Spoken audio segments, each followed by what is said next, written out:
On va quand même évoquer un problème qui se répète, qui est récurrent dans l'arbitrage français, c'est celui des coups francs, des fautes qui sont signalées par l'arbitre. Alors ça peut être des coups francs ou des pénaltys, ça a été le cas samedi dernier à Monaco. Lorsqu'un joueur est en l'air, on n'a pas le droit de l'attraper, de le retenir ou de le pousser. Ça c'est clair. Et donc il y a eu pénalty. Contestation des Monégasques, bien évidemment. Ceux qui ne connaissent pas le règlement ont avancé que ce n'était pas une faute grave, etc. Bon, quand vous êtes en l'air, à peine une petite poussette vous empêche évidemment de contrôler vos actions. Alors, il faudrait quand même se décider une fois pour toutes.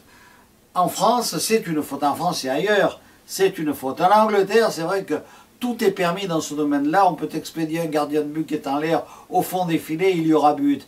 Il n'empêche que le règlement, il est international. Hein. C'est le board qui l'a défini. Et on n'a pas le droit de toucher, d'envoyer, de pousser ou de retenir un joueur qui est en l'air, qu'il soit gardien de but ou qu'il soit simple joueur de champ. Donc l'arbitre a eu raison à Monaco de siffler penalty en faveur de Niang, comme il aurait eu raison de siffler un penalty sur une faute tout aussi grossière de Cissé qui a retenu à bras-le-corps un adversaire, mais comme l'action de jeu se trouvait de l'autre côté, l'arbitre ne l'a pas vu. Et comme les arbitres de touche ne voient rien du tout, entre parenthèses, sur ce match, ou plutôt sur le match de Bordeaux, une main que le monde entier a vue dans la surface de réparation de Chamac, sauf l'arbitre de touche qui était de ce côté-là.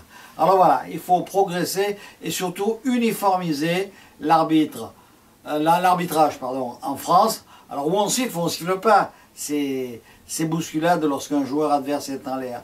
Moi je souhaiterais qu'on siffle et puis voilà, on appliquerait tout simplement le règlement international.